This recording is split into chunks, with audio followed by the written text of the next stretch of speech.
Alhamdulillahirabbil alamin.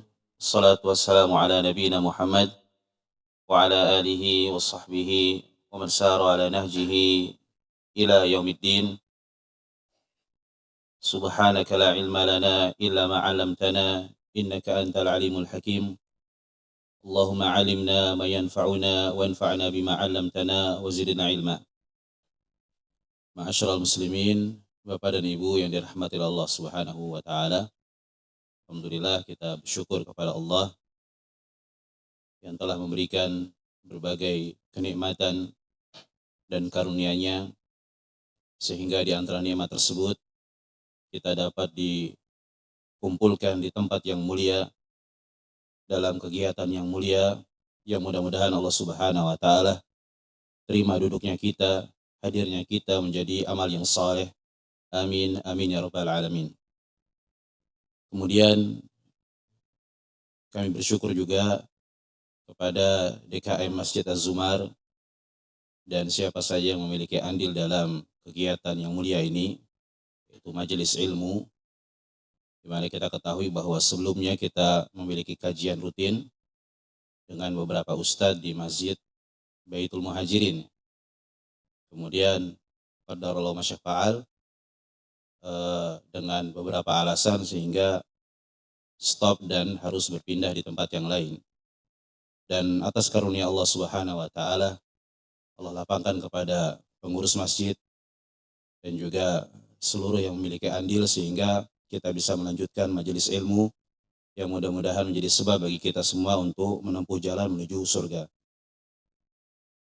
Dan ini merupakan bentuk penunaian amanah bagi DKM untuk mengadakan kajian-kajian, pembahasan-pembahasan ilmiah, sehingga menjadi sarana bagi penduduk kampung atau penduduk komplek untuk mempelajari agama, mengenal akidah yang benar, mempelajari halal dan haram, sehingga seorang bisa mengenal agama Allah Subhanahu wa taala.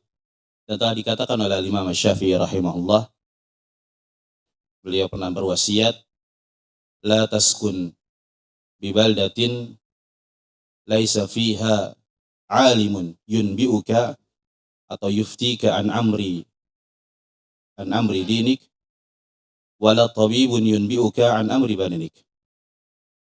Al-Imam Syafi'i pernah mengatakan, janganlah engkau tinggal, janganlah engkau menetap di sebuah daerah yang tidak ada di dalamnya dua pemberi obat. Yang pertama, kata beliau, seorang alim yang memberikan fatwa kepada agamamu, mengajarkan kita tentang halal dan haram. Dan yang kedua adalah dokter yang menyembuhkan penyakit pada fisikmu. Jadi dua hal ini merupakan sumber kehidupan. Kalau alim ulama merupakan sumber yang bisa menghidupkan hati, sedangkan para dokter adalah yang bisa menyembuhkan penyakit kita yang ada pada jasad. Dan hendaknya kita bersyukur kepada Allah Subhanahu wa taala bahwa majelis ilmu secara khusus di negeri kita dimudahkan oleh Allah Subhanahu wa taala. Tidak seperti di negeri-negeri lainnya.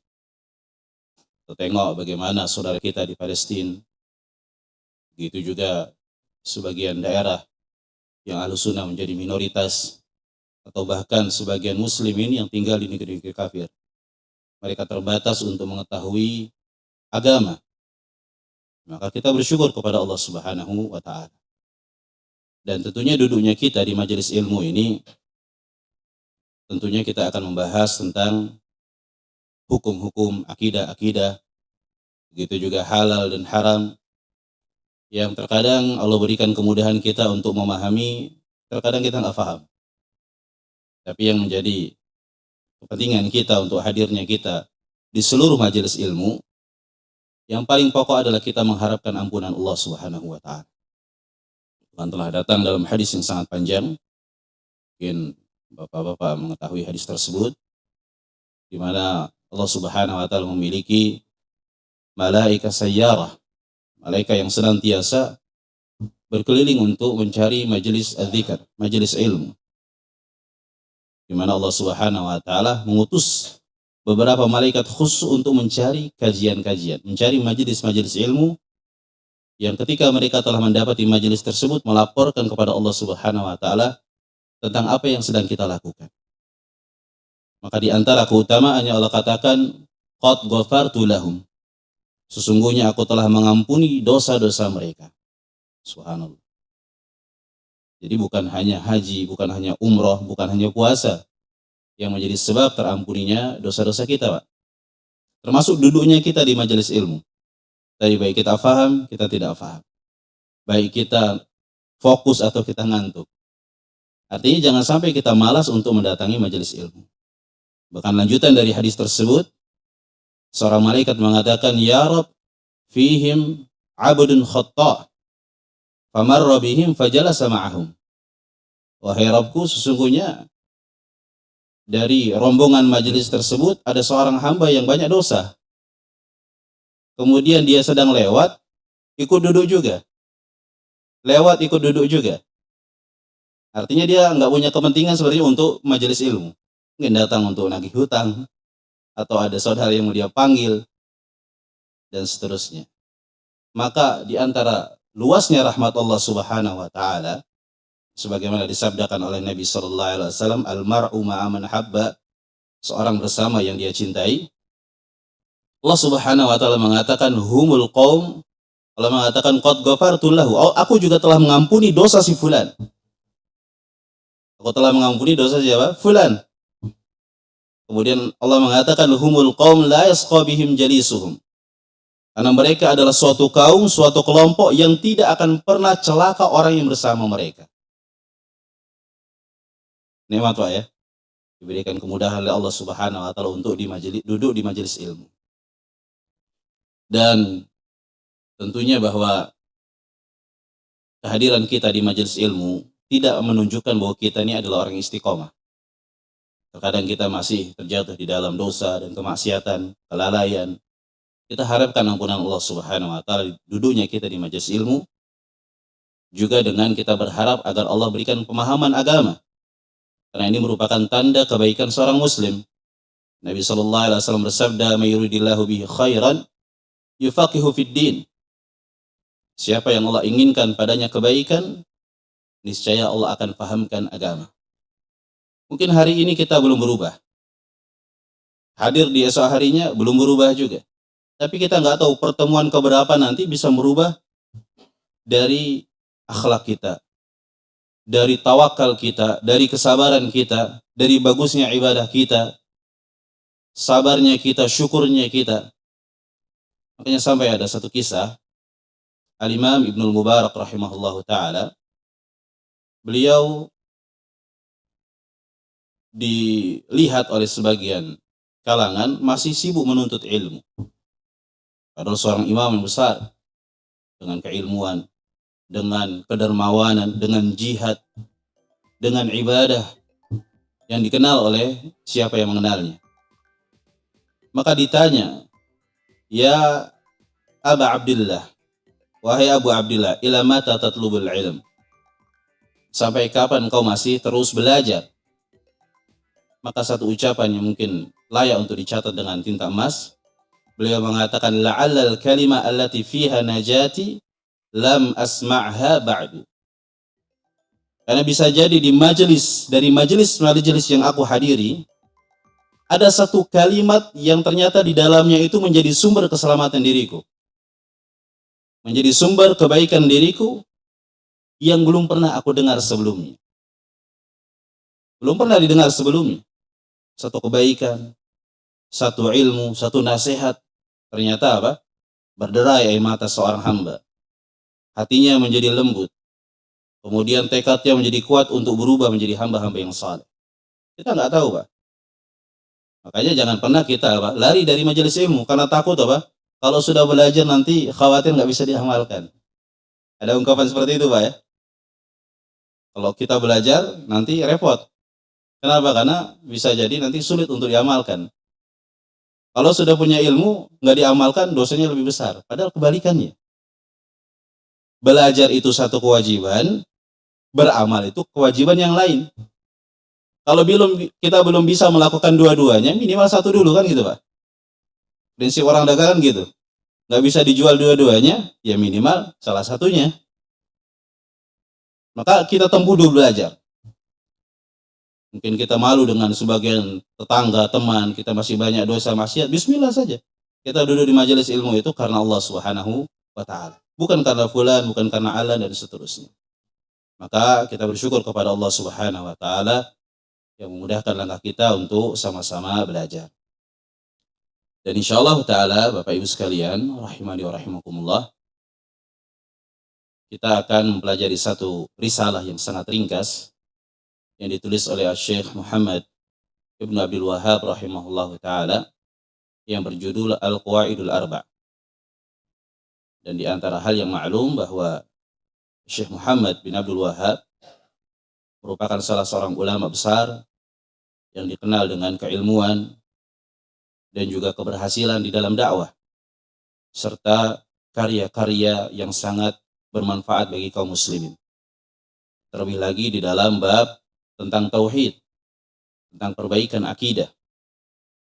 Padahal beliau rahimahullah merupakan ulama di dalam seluruh jenis fan ilmu, baik di dalam tafsir, di dalam hadis, di dalam akidah, di dalam fikih. Tetapi kepedulian beliau rahimahullah taala terhadap pembahasan tauhid tentunya dilandasi beberapa alasan. Yang pertama, bahwa tauhid merupakan inti dari dakwah para nabi dan rasul, yang dengannya seorang dikatakan sebagai muslim dan tanpanya seorang dikatakan musyrik atau kafir. Tanpa tauhid seorang tidak dikatakan sebagai muslim, walaupun dia memiliki ibadah dari berbagai ibadah, ketaatan dari berbagai ketaatan kepada Allah. Telah datang dalam ayat-ayat yang sangat banyak sekali peringatan dari perbuatan syirik. Allah Subhanahu wa taala berfirman kepada Nabi kita Muhammad sallallahu alaihi wasallam, "La in asyrakta la yahbatanna 'amaluk." Seandainya engkau melakukan kesyirikan wahai Muhammad, maka amalmu seluruhnya akan batal. Wa la takunanna minal khasirin, dan engkau akan menjadi termasuk orang-orang yang merugi. Setelah Allah menyebutkan nama-nama para nabi yang begitu banyak di dalam surat Al-An'am, Allah Subhanahu wa taala berfirman, "Walau asyraku lahabita anhum ma kanu ya'malun." Seandainya mereka melakukan kesyirikan kepada Allah, niscaya seluruh amal mereka akan binasa. Dan telah Allah sebutkan di dalam Al-Quran, di dalam surat Al-Furqan, tentang keadaan orang-orang yang terjatuh di dalam kesyirikan pada hari kiamat. Allah berfirman, "Wa qadimna ila ma 'amilu min 'amal faja'alnahu haba'an manthura." Ya, kami datangkan amal yang mereka lakukan dan kami jadikan sebagai debu yang berterbangan. Maka tentu ini merupakan yang sangat penting, perkara yang sangat penting untuk kita pelajari. Yang kedua, bahwa di zaman beliau, dari penulisan kitab ini dan kitab-kitab yang lain yang membahas tentang tauhid, kesyirikan itu tersebar. Kesyirikan tersebar sehingga menjadi suatu kewajiban bagi para ulama untuk memulai dengan skala prioritas. Kira-kira mana yang lebih penting, Pak? Menyelamatkan seorang dari meminum khamar, mencuri, berzina, atau menyelamatkan mereka dari kesyirikan? Mana yang lebih penting, Pak? Semuanya penting kan gitu. Tapi mana yang lebih penting? Makanya kalau kita melihat dakwah Nabi Muhammad SAW dan kita lihat bagaimana turun ayat dari ayat-ayat Makkiyah yang turun di Mekah di awal-awal Islam, fokus dari membahas tentang tauhid, bahaya syirik, akhlak yang baik, dan juga berbagai peringatan-peringatan. Masih belum fokus membahas tentang halal dan haram. Kenapa? Karena ini merupakan pondasi di dalam agama, di dalam akidah setiap muslim. Bahkan kata Aisyah radhiyallahu anha, kalau seandainya Nabi Muhammad SAW mengatakan kepada para sahabat di awal Islam, tinggalkan khamar, tinggalkan zina, maka mereka tidak akan meninggalkan. Kenapa? Karena iman belum terpatri di dalam hati. Jadi di dalam kisah dan sejarah ini juga menjadi pelajaran bagi kita, kalau kita ingin merubah diri kita, keluarga kita, negeri kita, fokuskan kepada dakwah apa? Dakwah tauhid. Perbaikan terhadap keimanan. Karena dengan perbaikan inilah kebaikan akan tersebar. Kepedulian terhadap agama ya semakin besar. Ya wallahu a'lam bishawab. Jadi risalah ini intinya adalah membahas tentang 4 kaidah. Nah, kata dari al-qawaid itu bentuk tunggalnya adalah al-qaidah. Dalam bahasa Indonesia juga disebut sebagai kaidah. Apa kaidah, Pak, secara bahasa? Asas atau pondasi. Maka maksud dari 4 kaidah yang beliau sebut di sini merupakan asas pondasi setiap muslim untuk mengetahui 2 hal yang sangat pokok. Yang pertama, kita mengetahui apa agama yang dibawa oleh Nabi Muhammad SAW. Apa yang dibawa? Agama Islam. Minimal secara ringkas, secara sederhana kita akan tahu hakikat agama Islam itu apa. Yang kedua, inti dari tulisan ini, beliau ingin menjelaskan kepada kita tentang keadaan orang-orang musyrikin di zaman Nabi SAW yang beliau diutus di tengah mereka. Karena keadaan dan juga gambaran dari sejarah ini lebih mendekatkan kita kepada pemahaman yang jelas. Berikan contoh yang nyata. Karena kalau kita cuma belajar tentang mana itu tauhid, mana itu syirik, tapi kita nggak melihat keadaan bagaimana proses dakwah Nabi SAW di tengah umat yang terjadi di tengah mereka kesyirikan, padahal mereka juga menyadari bahwa dialah Allah Subhanahu wa taala yang menciptakan dan menghidupkan. Tapi kenapa kok Nabi menghukumi mereka sebagai kaum musyrikin? Memerangi mereka. Ya, mengatakan mereka sebagai pelaku kesyirikan. Padahal ayat yang banyak sekali di dalam Al-Qur'an Allah tegaskan bahwa keadaan orang-orang Arab itu wala in sa'altahu man khalaqas samawati wal ard la yaquluna Allah. Kalau engkau tanya kepada mereka siapa yang menciptakan langit dan bumi, apa jawabnya? Allah Subhanahu wa taala. Tapi kok dikatakan sebagai pelaku kesyirikan? Tapi kok dikatakan sebagai orang yang tidak bertauhid? Nah, maka dengan kita mempelajari beberapa kaidah di sini, insya Allah secara sederhana kita akan mengetahui mana itu tauhid, mana itu syirik. Karena ini merupakan hukum syar'i, Pak. Jelas, agama itu jelas. Dan kita tentunya belajar ini untuk mengangkat kebodohan bagi diri kita. Kemudian kita juga mengangkat kejahilan pada keluarga kita, saudara kita, teman kita, dari hal-hal yang dibutuhkan terkait dengan agama. Baik, kita mulai baca, dan kalau sebisa mungkin Bapak-Bapak bisa mencetak terjemahannya, Pak. Ada PDF-nya, nanti bisa di-share. Sangat ringkas sekali, mungkin nggak sampai 10 halaman. Jadi metodenya saya bacakan kata per kata, kemudian saya jelaskan insyaallah ta'ala. Baik, beliau mengatakan Bismillahirrahmanirrahim, dengan menyebut nama Allah Subhanahu wa taala yang Maha Pengasih lagi Maha Penyayang. Jadi Bismillahirrahmanirrahim ini diistilahkan secara singkat namanya basmalah. Apa, Pak? Basmalah. Kalau basmalah itu Bismillahirrahmanirrahim lengkap. Ada namanya tasmiyah. Apa itu tasmiyah? Bismillah. Nah, kalau tasmiyah, bismillah, ucapan bismillah, itu disyariatkan untuk seluruh kegiatan. Ketika kita keluar rumah, masuk ke dalam rumah, ketika kita hendak makan, Nabi SAW mengatakan kepada salah seorang anak, ya gulam samillah. Wahai anak, bacalah apa? Bismillah. Jadi di antara pendapat para ulama yang lebih kuat, kalau makan itu bukan Bismillahirrahmanirrahim, tapi apa? Bismillah saja, Pak. Ini kalau dari tinjauan apa? Tinjauan katanya. Sebagian ulama mengatakan ya tetap boleh mengucapkan Bismillahirrahmanirrahim. Baik. Kemudian kandungan secara umum dari kata basmalah tadi adalah tabarruk dan isti'anah. Kita meminta keberkahan dan juga pertolongan kepada Allah Subhanahu wa taala dari seluruh aktivitas yang hendak kita lakukan. Mau keluar rumah bismillah, berarti kita minta pertolongan kepada Allah untuk apa? Dilindungi, kan gitu. Diberikan taufik, dijaga.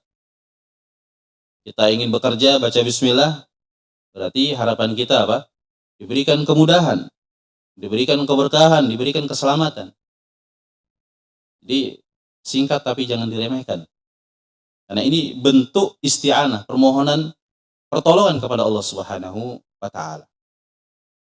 Baik, kemudian dari sisi susunan, bismillah kita artikan dengan nama Allah, kan gitu, Pak. Kalau yang pernah belajar bahasa Arab, ini lafaz ism itu tunggal, artinya nama. Kemudian diidhafahkan, disandarkan kepada Allah Subhanahu wa taala, dan secara makna itu ketika ada satu kata diidhafahkan kepada kata yang lain memberikan makna umum. Yang disebutkan di sini nama Allah cuma satu, Pak, ya. Bismillah. Tapi kalau secara penafsiran maknanya adalah kita meminta atau kita menyebut nama Allah seluruhnya, yang Maha Pengasih lagi Maha Penyayang. Itu maksudnya. Kemudian Ar-Rahman, ini nama di antara nama Allah yang diambil dari kata rahmah.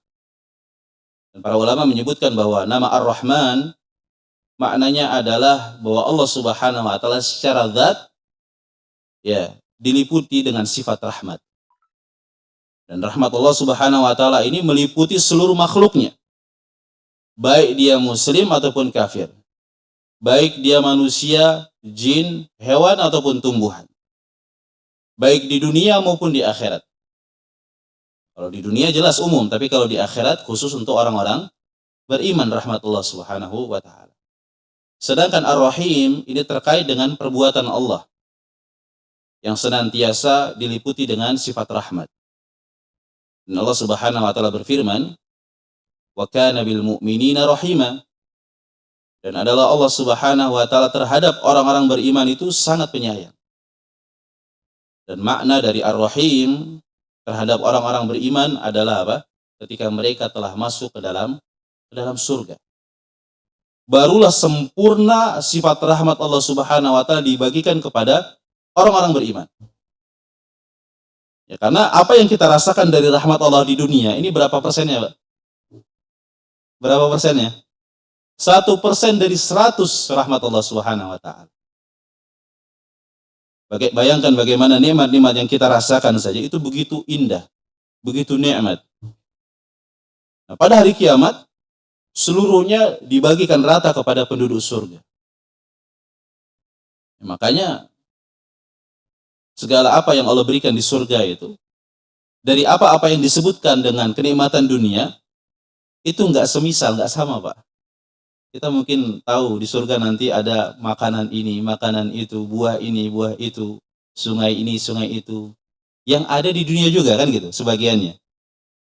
Tapi kalau ditafsirkan oleh para salaf, di antaranya Ibnu Abbas radhiyallahu anhu, beliau mengatakan bahwa ma fil jannati minal asya allati sammaha Allah innama hiyal asma atau kama qala radhiyallahu anhu. Ya. Jadi apa yang Allah Subhanahu wa taala sebutkan dari kenikmatan di surga yang ada di dunia ini itu hanya penyebutan lama saja. Secara zat tentu berbeda. Artinya kalau dijelaskan oleh para ulama yang lain bahwa segala hal yang ada kekurangan dari kenikmatan yang disebutkan itu dihilangkan pada hari kiamat. Contoh khamar. Khamar ada nikmat, ada bahaya kan gitu. Sisanya apa? Nikmatnya aja, bahayanya hilang. Khamar nikmat, Pak. Nikmat atau tidak? Silakan, Pak. Khamar nikmat atau tidak? Nikmat, Pak. Nikmat. Loh, Ustaz tahu dari mana aku minum khamar? Tidak, Pak. Alhamdulillah. Tidak minum khamar. Tetapi Allah sendiri yang mengabarkan di dalam Al-Quran. Dan secara hakiki kita perhatikan bagaimana banyak orang menyukainya kan gitu. Kalau disebutkan di dalam Al-Quran, wa yas'alunaka 'anil khamri wal maisir. Mereka bertanya tentang khamar dan juga judi. Allah menegaskan kul fihi ma itsmun kabiru wa manafi'. Katakan di dalam khamar itu ada dosa, ada keburukan dan juga ada berbagai manfaat. Siapa yang mengatakan? Allah Subhanahu wa taala. Disebutkan oleh ahlul ilmi di antara manfaat khamar adalah menghangatkan tubuh. Kemudian membuat seorang itu lebih tenang. Tapi jangan dicoba, Pak, ya. Ini kita bicara tentang sisi kenikmatannya. Ya, sallallahu alaihi wasallam.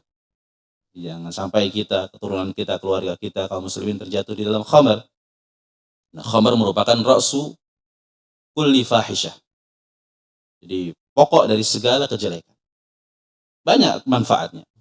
Tapi kalau khamar di dunia wa ithmuhuma akbaru min naf'ihima, kejelekannya, dampaknya itu lebih banyak daripada manfaatnya. Nah, pada hari kiamat Allah jadikan sebagai apa? Sungai nanti. Dari khamar. Berarti apa? Sungai yang penuh dengan kenikmatan, nggak ada di dalamnya bahaya. Ya begitu juga jahe. Jahe disebutkan minuman ahli surga. Kan gitu. Tusamma salsabila. Ya, disebut dengan sungai salsabila. Nah, dihilangkan dari hal yang jeleknya.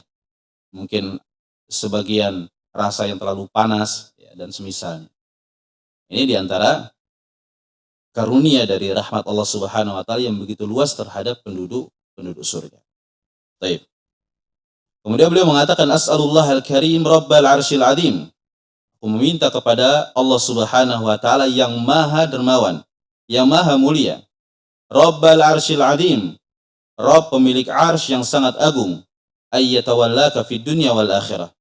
Agar Allah Subhanahu wa taala melindungimu, memberikan walayah di dunia dan akhirat, wa ayyaj'alaka mubarakan aina ma kunt, dan agar semoga Allah Subhanahu wa taala menjadikan engkau diberkahi dimanapun engkau berada, wa ayyaj'alaka mimman idza utiya syakar wa idza butuliya sabar wa idza adnaba istaghfar, dan semoga Allah Subhanahu wa taala menjadikanmu termasuk dari hamba-hamba yang apabila diberikan sebuah kenikmatan bersyukur, apabila diuji, dia bersabar.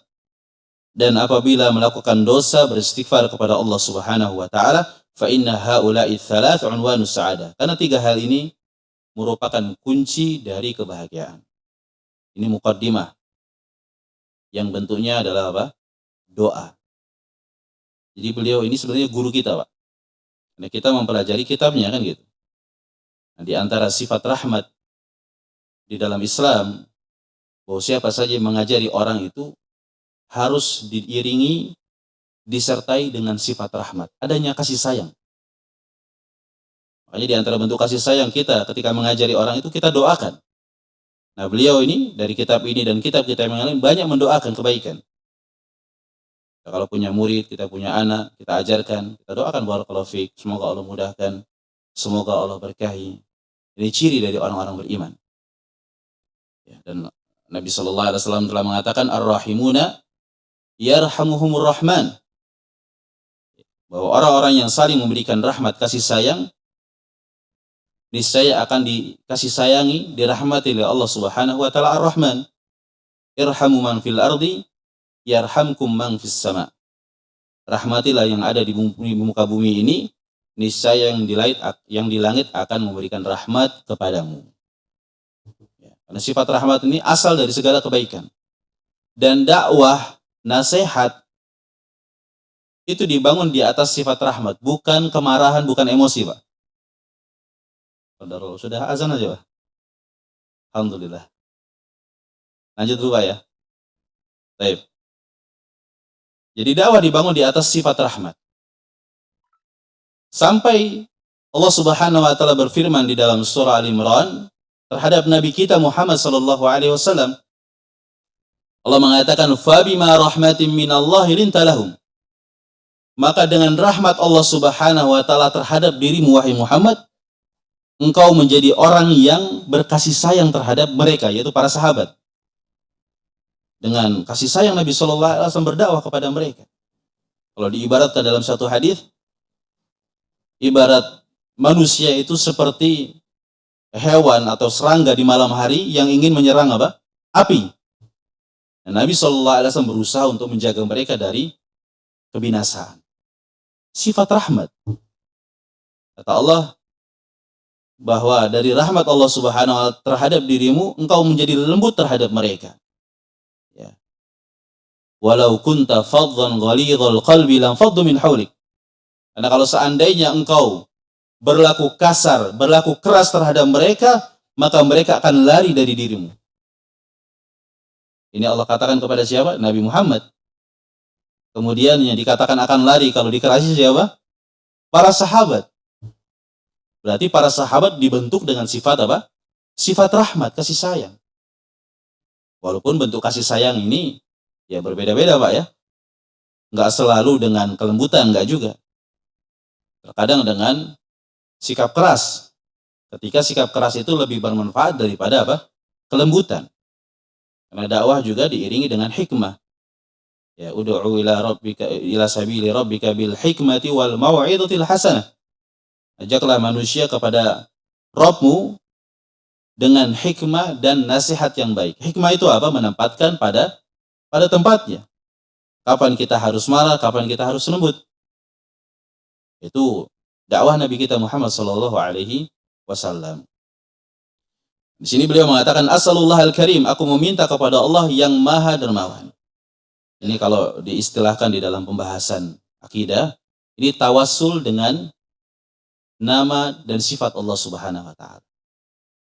Jadi di antara sebab istijabahnya doa, Pak, diterimanya doa kita itu, kita bertawassul, menjadikan sesuatu itu sebagai wasilah atau perantara agar doa kita ini dikabulkan oleh siapa? Oleh Allah Subhanahu wa taala. Nah, di antara tawassul yang disyariatkan adalah menyebutkan nama dan sifat Allah yang terkait dengan permintaan yang kita minta. Kita ingin minta rezeki, maka tawassul dengan nama Allah apa? Ar-Razzaq. Ya Allah ya Razzaq urzuqni. Wahai Rabbku yang Maha Pemberi rezeki, rezekikanlah kepadaku. Ingin meminta hidayah, kita sebutkan ya Allah ya Hadi ihdini. Ya Allah pemberi hidayah, berikanlah kepadaku hidayah. Ini namanya tawassul dengan nama dan sifat Allah Subhanahu wa taala. Dan ini merupakan doa dari para nabi dan rasul yang disebutkan di dalam Al-Qur'an. Mereka sering bertawassul dengan nama Rabb. Ya Rabbi dan seterusnya. Baik. Kemudian Rabbal Arsyil Azim. Allah Subhanahu wa taala adalah Rabb, pemilik arsy yang sangat besar, yang sangat agung. Jadi agung ini bisa disifatkan kepada Allah, kepada Rabb, bisa juga disifatkan kepada arsy. Nah, di antara nama Allah Al-Azim, wa huwa Al-Aliyyul Azim, atau disifatkan kepada arsy. Dan ini juga banyak disebutkan di dalam Al-Qur'an. Tahu arsy, Pak ya? Apa itu arsy, Pak? Hah? Ya, jadi arsy itu secara bahasa sarirul malik, singgasana raja. Dan tentunya ketika kita mendengar satu permisalan, tidak bisa kita samakan dengan apa? Dengan makhluk. Apa-apa yang bagi Allah itu tidak layak kita samakan dengan makhluk. Sesuai dengan kelayakan dan keagungan Allah Subhanahu wa taala. Allah berada di atas arsy. Bagaimananya kita nggak tahu. Kita imani apa yang disampaikan oleh Allah, ditetapkan oleh Nabi kita Muhammad sallallahu alaihi wasallam. Allah menyebutkan wa huwa rabbul arsyil azim. Dalam ayat lain Allah sebutkan wa huwa rabbul arsyil karim. Ya, dan seterusnya. Dan arsy disebutkan di dalam hadis Abu Dawud kalau tidak salah, ya, di riwayat Abu Darda radhiyallahu anhu, bahwa Nabi sallallahu alaihi wasallam mengatakan udina li an uhadditsa an malakin min malaikatillah min hamalatil arsy. Aku diizinkan oleh Allah Subhanahu wa taala untuk menceritakan malaikat di antara malaikat pemikul arsy. Annama baina syahmatai udunaihi ila atikihi masiratus 700 am. Bahwa besarnya, agungnya malaikat tersebut dari daun telinga sampai pundak berapa tahun perjalanan? 700 am. 700 tahun perjalanan. Subhanallah. Dari sini sampai sini, Pak. 700 tahun perjalanan. Bagaimana agungnya Allah Subhanahu wa taala? Allahu akbar. Ya, Allahu akbar. Maka begitu agungnya Allah Subhanahu wa taala. Dan dialah satu-satunya yang berhak untuk kita agungkan.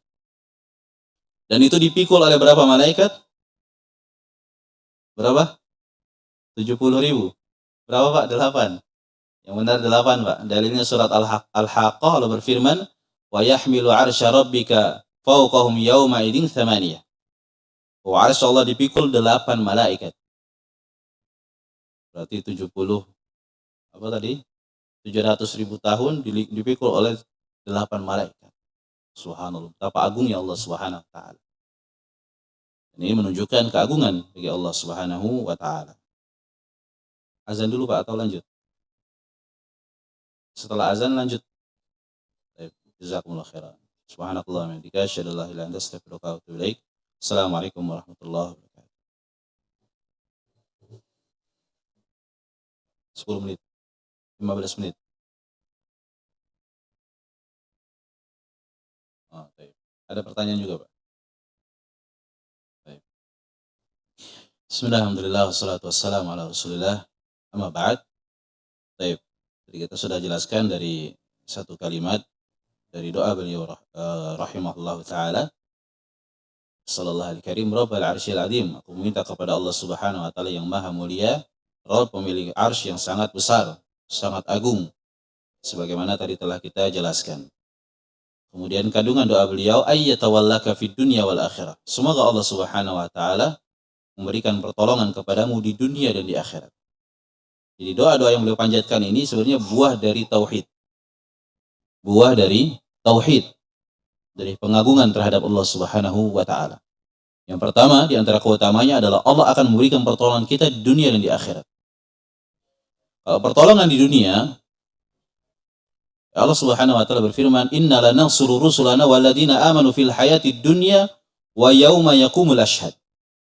Sesungguhnya kami akan menolong rasul-rasul kami, ya,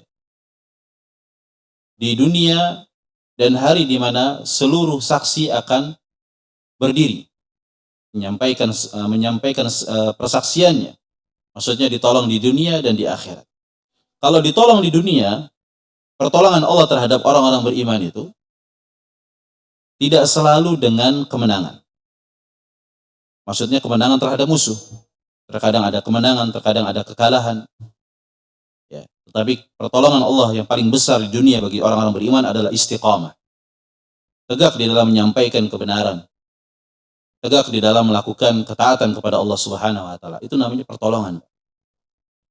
Makanya karomah yang paling besar bagi orang beriman itu luzumul istiqamah. Seorang senantiasa berada di istiqamah. Makanya di dalam hadis Ibnu Abbas radhiyallahu anhuma bahwa pada hari kiamat itu sebagian nabi hanya memiliki pengikut puluhan. Bahkan di bawah dari 10, bahkan ada yang hanya memiliki pengikut 2 pengikut saja, bahkan ada yang tidak memiliki pengikut. Kan gitu, Pak? Sekarang yang jadi pertanyaan, mereka sukses atau tidak? Kira-kira para nabi itu sukses atau tidak? Ini kan gak ada pengikut nih, sebagian atau sedikit. Sukses atau tidak? Jawabannya sukses, Pak, 100%. Karena mereka telah menegakkan amanah. Masalah hidayah di tangan siapa? Allah Subhanahu wa taala. Jadi nggak bisa kita jadikan barometer kebenaran ataupun kebatilan itu dengan pengikut. Bahkan kalau kita lihat dari banyaknya ayat-ayat di dalam Al-Quran, aktsariyah, penyebutan dari jumlah yang banyak itu tidak dengan penyebutan pujian. Contoh Allah berfirman, wa in tuti aktsara man fil ardi yudilluka an sabilillah. Kalau engkau ikuti kebanyakan manusia di muka bumi ini, niscaya mereka akan menyesatkan engkau dari jalan Allah. Kebanyakan manusia, Pak. Allah mengatakan wa aktsaruhum fasikun. Kebanyakan mereka adalah orang-orang yang fasik. Wa aktsaruhumul kafirun. Kebanyakan mereka orang-orang yang kafir. Wa qalilum min ibadiyasy syakur. Sedikit sekali dari hambaku yang bersyukur. Jadi yang terpuji yang banyak apa sedikit? Sedikit malah, Pak. Ya, makanya ada istilah di akhir zaman itu ghuraba. Orang-orang asing. Islam datang dianggap sebagai agama yang asing, sehingga ditolak di awal-awal dakwahnya, dan di akhir zaman nanti akan menjadi agama yang asing juga, terutama bagi mereka yang istiqomah.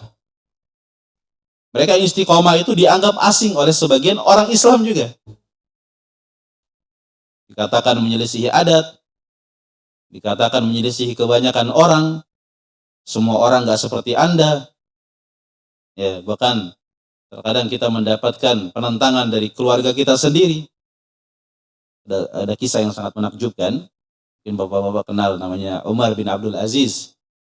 ya rahimahullah, yang sampai dikandidatkan sebagai khalifah yang kelima. Kenapa? Karena beliau ketika dipilih menjadi khalifah berlaku adil, menegakkan sunnah, membantah dari berbagai ahlul bid'ah.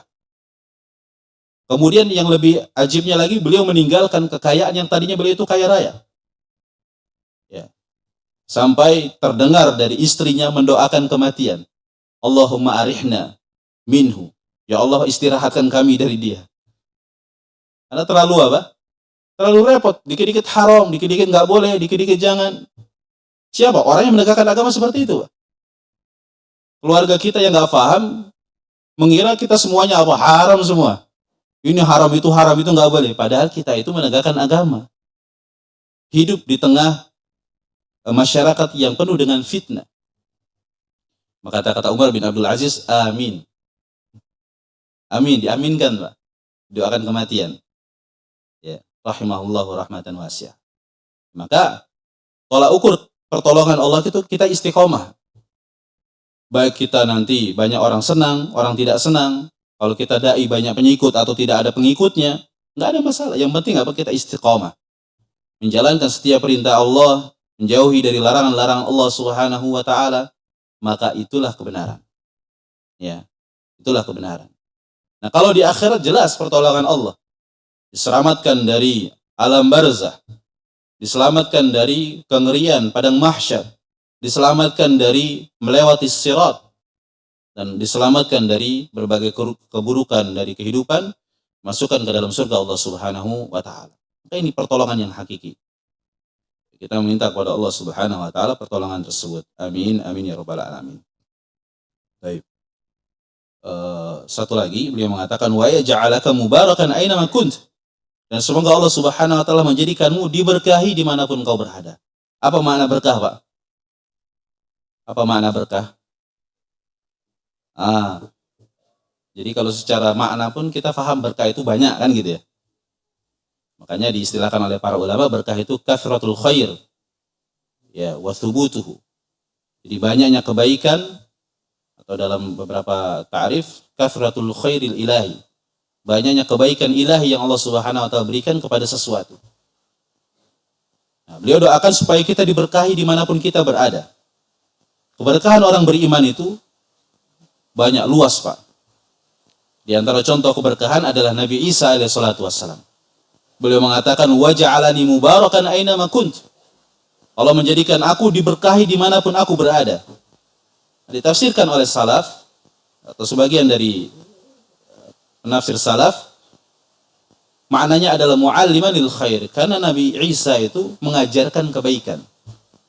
Berarti kalau seorang mukmin yang diberkahi itu apa? Senantiasa menyebarkan kebaikan, baik dengan hartanya, dengan kekuatannya, dengan ilmunya, bahkan mungkin dengan kedudukan dan jabatannya, atau diistilahkan dengan syafaat. Kita menolong orang, menjadi perantara bagi orang untuk mendapatkan manfaat atau dijauhkan dari bahaya. Itu namanya diberkahi. Dimanapun kita berada, kita memberikan manfaat kepada kaum muslimin, kepada hamba-hamba Allah Subhanahu wa ta'ala, baru berkah. Kalau kita cuma punya ilmu, punya hafalan, pandai dalam mengetahui halal haram, tapi nggak ada orang yang mendapatkan manfaat dari lisan kita, dari petunjuk kita, maka ini namanya apa? Keberkahan yang terbatas, hanya untuk diri kita saja. Hakikat keberkahan apa? Tersebar. Ya, minimal dari orang terdekat kita. Istri kita nampak keberkahan dari ilmu kita, anak kita nampak, keluarga kita nampak. Nah, itu baru namanya berkah. Tapi kalau kita fokus saja hanya untuk perbaikan diri, nah ini maka terbatas. Manfaatnya terbatas. Bisa jadi kita tidak menjalani banyak perintah-perintah Allah. Karena dakwah itu termasuk kewajiban juga untuk kita tegakkan. Ya wallahu a'lam bishawab. Ya mudah-mudahan apa yang kita pelajari memberikan manfaat kepada kita semua. Ya, subhanakallah wa bihamdika asyhadu an la ilaha illa anta astaghfiruka wa atubu ilaik. Kalau ada pertanyaan silakan, Pak, sebelum iqamah. Silakan. Assalamualaikum warahmatullahi wabarakatuh. Waalaikumsalam. Ustadz mau bertanya antara istilah ramalan dengan forecast atau proyeksi. Kalau ramalan mungkin identik klinis gitu ya. Ramalan buat orang yang bintang Gemini bulan Oktober ini asmaranya begini, kesehatan begini, itu kita, itu syirik lah ya. Tapi ini lumayan banyak di YouTube menyampaikan bahwa tahun 2030 krisis ekonomi. ini adalah 5 aset yang harus dimiliki, ini 5 aset yang harus ditinggalkan. Nah yang seperti ini, yang kedua ini, proyeksi ekonomi 2030, gimana kita menyikapinya Ustadz? Itu aja, makasih. Wassalamualaikum warahmatullahi wabarakatuh. Waalaikumsalam warahmatullahi wabarakatuh. Jadi kata ramalan itu bisa dibawa kepada makna yang mungkin mubah, boleh, bisa juga kepada makna yang mungkin negatif gitu ya. Kalau negatif adalah mungkin terkait dengan hal-hal yang merupakan kekhususan bagi Allah. Contohnya mengetahui hal yang gaib, dari kematian, dari datangnya, contohnya musibah. Tapi kalau terkait dengan mungkin perhitungan manusia, ya asalnya boleh saja, tetapi di antara adab kita ketika berbicara, kita kaitkan segala sesuatu dengan masyiah Allah, dengan ketentuan Allah Subhanahu wa ta'ala. Dan tentunya kita sebagai setiap muslim harusnya berusaha untuk senantiasa bertawakal. Bertawakal dalam segala hal, dalam segala urusan kepada Allah Subhanahu wa ta'ala, sehingga kita tidak terpaut dengan mungkin ramalan-ramalan ataupun yang semisal. Ada satu kisah mungkin bisa jadi pelajaran, contoh kisah Nabi Yusuf alaihissalatu wassalam. Nabi Yusuf itu kan beliau di penjara. Kemudian raja yang memenjarai beliau bermimpi, sehingga mimpinya itu ditafsirkan oleh Nabi Yusuf alaihissalatu wassalam dengan apa? Dengan kejadian-kejadian yang akan terjadi. Di antaranya apa akan terjadi? Paceklik selama 7 tahun. Kemudian kalau terjadi paceklik itu hendaknya engkau melakukan ini, itu dan itu dan seterusnya. Dan dilakukan oleh raja tersebut dan benar. Akhirnya apa terjadi? Keselamatan pangan bagi masyarakat di zaman tersebut. Artinya kalau memang prediksi tersebut dari orang-orang yang memiliki kewenangan, keilmu dan semisalnya, ya bisa menjadikan pertimbangan saja, tapi jangan dijadikan patokan. Itu Pak ya. Jadikan pertimbangan tapi jangan jadikan patokan.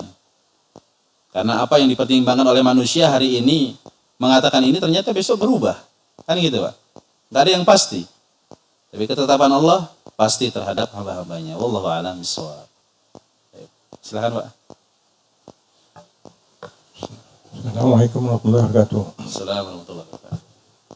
Adakah kaitannya antara iman dan istiqomah? Oh Bapak, tadi saya lihat itu. Iman dan istiqomah. Kaitan iman dan istiqomah.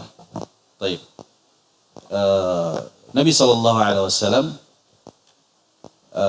beliau pernah ditanya oleh salah seorang sahabat, kulli fil Islam qawlan la as'alu anhu ghairak. Wahai Rasulullah, berikanlah nasihat kepadaku, satu nasihat.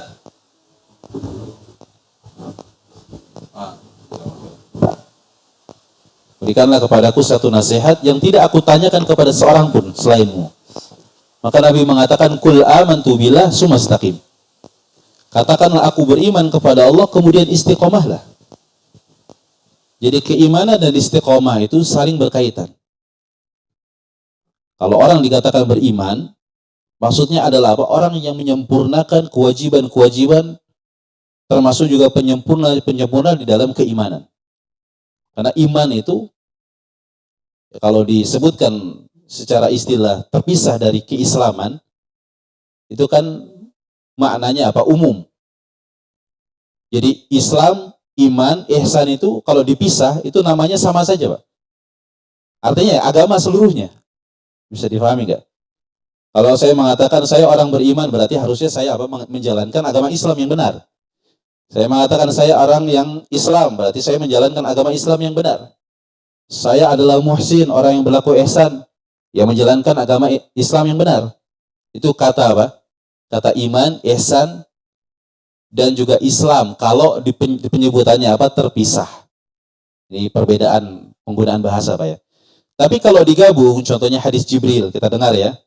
Iman itu terkait dengan amalan zahir. Apa itu? Ya kita kenal dengan rukun iman. Rukun Islam, syahadah, puasa, sholat, zakat, haji. Siapa yang menjalani ini, maka dia dikatakan sebagai seorang muslim. Tapi nggak bisa kita katakan sebagai seorang mukmin, kan gitu. Kenapa? Karena mukmin terkait dengan amalan hati. Makanya orang-orang Arab Badui ketika mereka masuk ke dalam Islam, mereka mengatakan qalatil a'rabu amana. Kami beriman kepada Allah. Maka Allah mengatakan kullam tu'minu walakin qulu aslamna.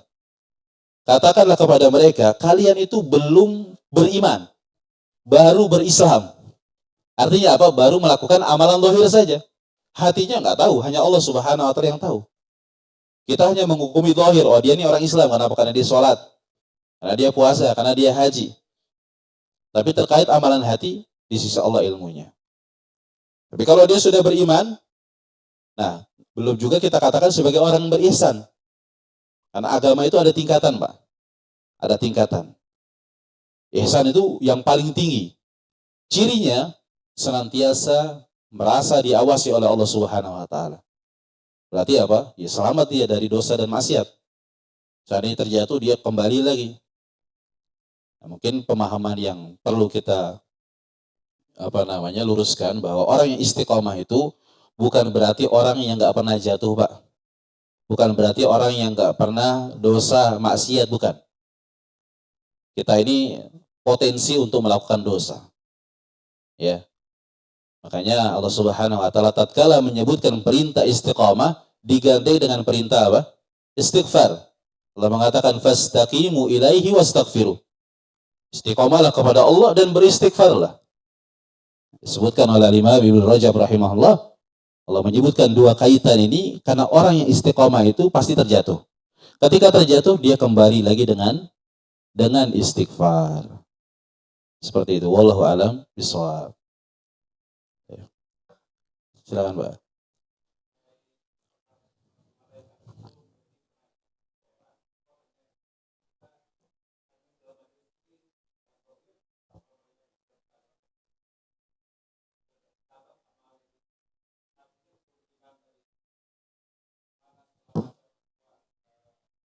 Ya. Baik. Barakallahu fikum. Ini memang dibahas oleh para ulama, Pak. Kalau Al-Imam Ibnu Qayyim rahimahullah ta'ala bahwa amalan hati terkait ikhlas itu nggak ada yang mengetahui kecuali Allah. Tapi jumhur ulama, walau alam yang saya ketahui, bahwa mereka itu tahu atas izin Allah Subhanahu wa ta'ala. Ya, amalan kita, karena itu kan akan dicatat oleh Allah, dicatat oleh malaikat tentang keikhlasan, niat, sabaran kita, itu kan amalan hati semuanya. Antara orang yang sabar dengan yang tidak sabar itu kan beda, Pak. Sabarnya karena Allah dengan karena tidak Allah juga beda. Kan sabar itu secara bahasa menahan diri, contohnya kan ya. Menahan diri, enggak mengungkapkan kemarahan, baik dengan lisan dengan perbuatan. Berarti kalau orang yang menahan diri dikatakan sabar. Tapi antara sabarnya itu karena Allah dengan sabarnya karena kepentingan dunia kan beda. Oh, yang ini sabar karena mengharap ridha Allah.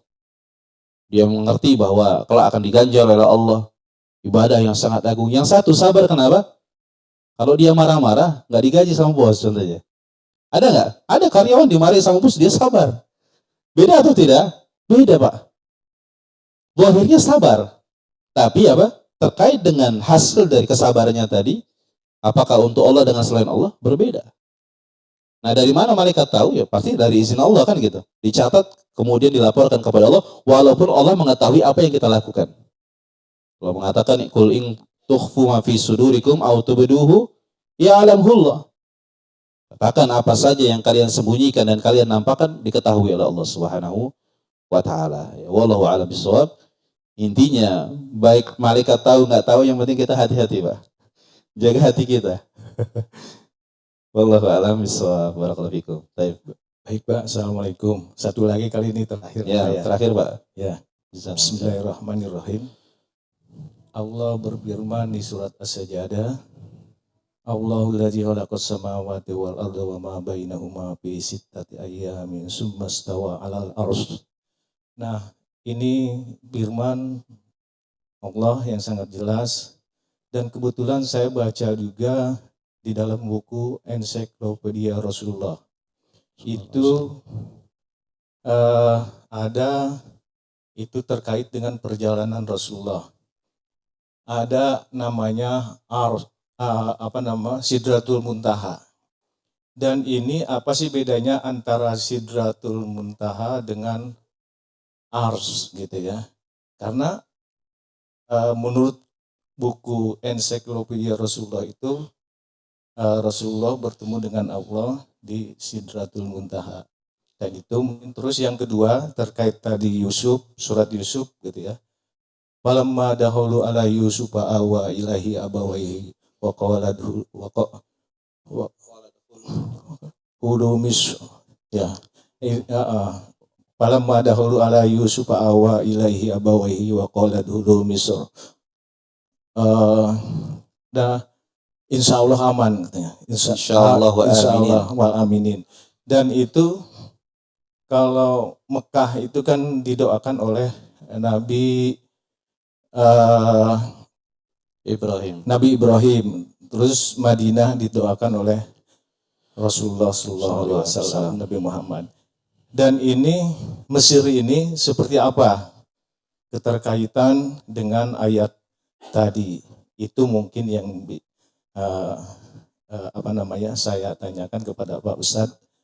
Wabillahi taufiq wal hidayah. Assalamualaikum warahmatullahi wabarakatuh. Waalaikumsalam warahmatullahi wabarakatuh. Jadi yang pertama terkait Sidratul Muntaha, Pak ya. Kalau mengatakan ingda Sidratul Muntaha indaha jannatul ma'wa. Ya, Sidratul Muntaha itu tempat di mana Nabi Muhammad SAW melihat malaikat Jibril. Itu tempatnya di mana? Di sisi surga ma'wa. Ya. Wallahu a'lam, ana belum tahu secara pasti apakah ars itu adalah Sidratul Muntaha atau tidak. Insyaallah PR bagi ana. Insyaallah pertemuan yang akan datang kita akan jelaskan. Sampai situ pengetahuan saya, Pak. Wallahu a'lam. Yang kedua, apakah Mesir didoakan keamanan juga sebagaimana Makkah dan Madinah? Itu kesimpulannya, Pak ya. Wallahu a'lam. Jadi makna dari keamanan yang disampaikan oleh Nabi Yusuf terhadap orang tua dan keluarganya, itu terkait dengan keamanan yang beliau pegang. Karena beliau adalah kepala negara di Mesir. Ya, masuklah ke Mesir atas izin Allah kalian dalam keamanan. Maksudnya apa? Nggak akan diganggu karena beliau adalah pemimpin di negeri tersebut. Apakah yang dimaksud keamanan sebagaimana Makkah dan Madinah? Tentu tidak. Nah, Makkah dan Madinah ya di sisi keamanannya diharamkan oleh Allah Subhanahu wa taala perbuatan apa? Kezaliman, pahala dilipatkan. Mesir tidak, Pak. Tidak seperti itu. Bahkan di akhir zaman di antara bentuk keamanannya Makkah dan Madinah tidak dimasuki Dajjal. Kalau Mesir, Pak? Ya, nggak tahu, Pak. Saya nggak. Intinya apa? Nggak ada keamanan di situ. Itu maksud dari keamanan yang dimaksud. Wallahu a'lam bishawab. Insyaallah cukup, Pak ya. Mudah-mudahan bermanfaat. Subhanakallah wa bihamdika asyhadu an la ilaha illa anta astaghfiruka wa atubu ilaik. Wassalamualaikum warahmatullahi wabarakatuh. Jazakumullah khairan.